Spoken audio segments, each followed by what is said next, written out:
The Way of Perfection, Teresa de Avila, Chapter 19, begins to discuss prayer, speaks to souls unable to reason with the intellect. There are so many good books written by able persons for those who have methodical minds and for souls that are experienced and can concentrate within themselves. There are some souls and minds so scattered, they're like wild horses no one can stop. They let themselves be conquered. They would rather die of thirst than drink water so costly. Whoever drinks of it will never thirst. Water has three properties. It refreshes. Once the Lord brings you to drink, will enjoy it and understand how the true love of God, if it is strong completely, free of earthly things, and if it flies above them, is Lord of all the elements and of the world. For the water of the true tears, those that flow in true prayer, readily given by the King of Heaven, helps the fire burn more and last longer, and the fire helps the water bring refreshment. Another property of water is that it cleans dirty things. What would that world be like if there were no water for washing?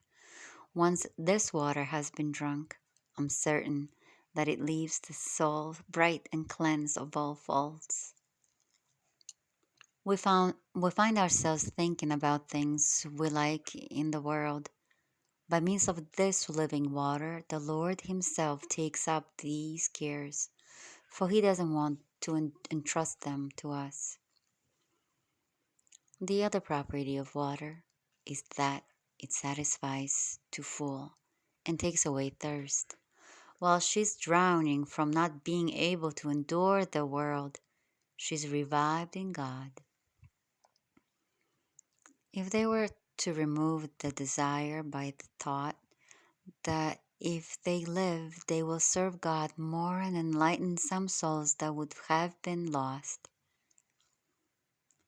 Why do you think, daughters, that I have tried to explain the goal and show you the reward before the battle, so that you will not be dismayed by the trial and contradiction, and advance with courage and not grow weary?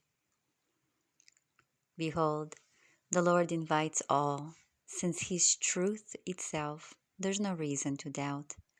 I hold as certain that all those who do not falter on the way will drink this living water. What a tough reading this was. That very challenging. Okay, so she writes a chapter for those who cannot concentrate during during prayer and meditation. Those whose mind runs like a wild horse's. She describes herself.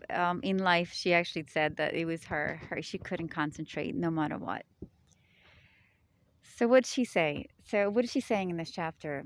She she's saying, keep your eyes on the prize, and the prize is is the fount of the living water. The fount of living water, a promise to the Samaritan woman at the well by Jesus in John chapter 4, verse 14, where he says, um, whoever drinks of it will never thirst. You will never thirst. And then she says, you will never thirst for the earthly things. But your thirst for heaven will increase tremendously, to the point where some wanted to die as quickly as possible. And she says that thirst, you have to switch, and you have to see yourself as serving God, and to serve Him is to live on earth, bringing souls um, to God.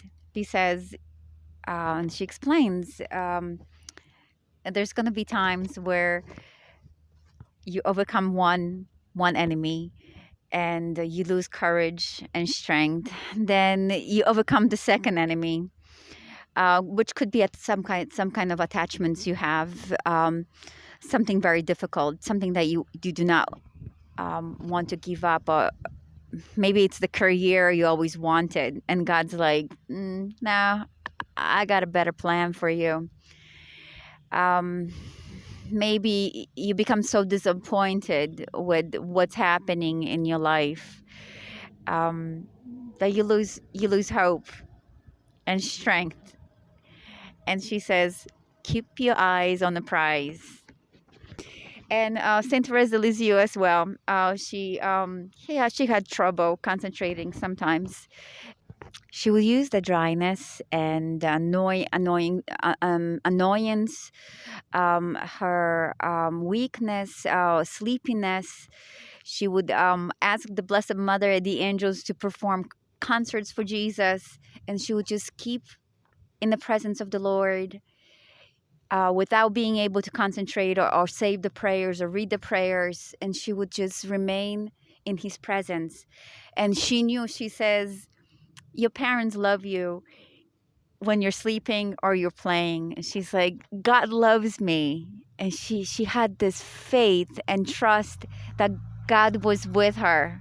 That's all she's saying. I mean, she's using so many words, and she describes water. She talks about water.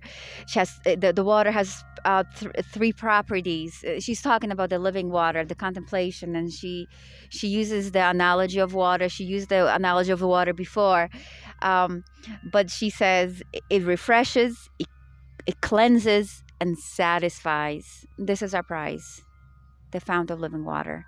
May God bless you, and I'll see you next time. Thank you.